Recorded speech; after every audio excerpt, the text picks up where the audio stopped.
मगर मैत्री to all.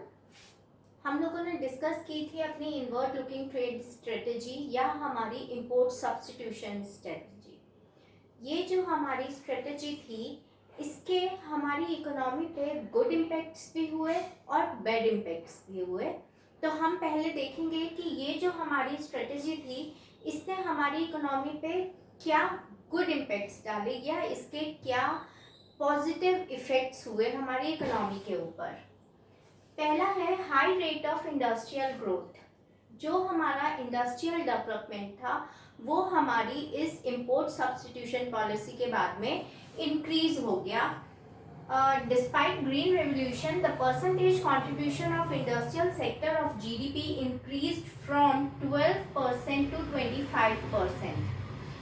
हमारा एग्रीकल्चरल सेक्टर जो था उसमें भी ग्रोथ हुआ था। हम ये नहीं कह सकते कि हमारा एग्रीकल्चरल सेक्टर बिल्कुल ही डाउन था और सिर्फ हमारा इंडस्ट्रियल सेक्टर ही ग्रो कर रहा था। हमारा इंडस्ट्रियल सेक्टर के साथ साथ में जो एग्रीकल्चरल सेक्टर था वो भी ग्रो कर रहा था। हमारा ग्रीन रेवोल्यूशन जो था वो हमारा एग्रीकल्चर से ही रिलेटेड है, लेकिन ग्रीन रेवोल्यूशन के बावजूद जो हमारा इंडस्ट्रियल सेक्टर था उसका जो जीडीपी में कंट्रीब्यूशन था वो कंटिन्यूसली इंक्रीज हुआ। वो कितना इंक्रीज हुआ? 12% से 25% हो गया। वो जो हमारा 12% का कंट्रीब्यूशन था इंडस्ट्रियल सेक्टर का हमारी टोटल जीडीपी में, वो बढ़ के कितना हो गया? 25% हो गया था। फिर जो हमारा ये जो इंक्रीजमेंट था ये क्या शो कर रहा था? Rising share of industries is a sign of economic growth. अगर हमारा इंडस्ट्रीज का जो शेयर है वो इंक्रीज हो रहा है तो वो क्या शो कर रहा है कि हमारे यहाँ पे production of goods and services जो है वो भी इंक्रीज हो रहा है, हमारा जीडीपी इंक्रीज हो रहा है। और हम जानते हैं कि GDP is the indicator of economic growth. तो अगर हमारा इंडस्ट्रियल सेक्टर राइज कर रहा है यानी कि हमारी इकोनॉमिक ग्रोथ जो है वो भी हो रही है। फिर दूसरा क्या है? Diversification of industrial growth. ये जो वर्ड है हमारा डाइवर्सिफिकेशन, डाइवर्सिफिकेशन का मतलब होता है जहाँ पर हम डिफरेंट मतलब अलग अलग चीज़ें, बहुत तरह की चीज़ें, वो हम बोलते हैं डाइवर्सिफिकेशन, विविधीकरण। तो यहाँ पे क्या हुआ? Industries was no longer confined to textile and jute. पहले क्या होता था कि हमारी जो इंडस्ट्रीज थी वो जो उनका जो मेन एक कंट्रीब्यूशन था वो किस में था? हमारा टेक्सटाइल और जूट में। जूट का प्रोडक्शन होता था और हमारा टेक्सटाइल जो हमारा कपड़ा उद्योग है वहां पर उनका ज़्यादा कंट्रीब्यूशन था। लेकिन after the inward looking trade strategy जो अब हमारे यहाँ पर जो प्रोडक्शन था वो हमारा इंजीनियरिंग गुड्स का भी होने लगा था और उसी के ही साथ साथ wide range of consumer goods, जो हमारी कंज्यूमर गुड्स थी उनकी भी एक बड़ी रेंज का प्रोडक्शन हमारे डोमेस्टिक कंट्री में होना शुरू हो गया था। कंज्यूमर गुड्स कौन सी होती हैं? जिनको हम अपनी नीड्स को सेटिस्फाई करने के लिए कंज्यूम करते हैं। उसके बाद owing to this strategy there was a noticeable growth of sunlight industry.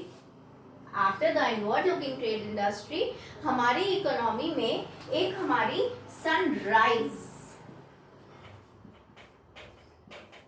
Sunrise industry जो थी वो भी हमारी डेवलप होनी शुरू हुई। ये सनराइज इंडस्ट्री क्या थी? हमारी सनराइज इंडस्ट्री जो थी ये हमारे इलेक्ट्रॉनिक से रिलेटेड थी। जो हमारे इलेक्ट्रॉनिक आइटम्स की मैन्युफैक्चरिंग होती थी उसको हम बोलते थे सनराइज इंडस्ट्री। तो इनवर्ड लुकिंग ट्रेड पॉलिसी के बाद में हमारी इकोनॉमी में जो इलेक्ट्रॉनिक आइटम्स थे उनका प्रोडक्शन भी इंक्रीज हुआ।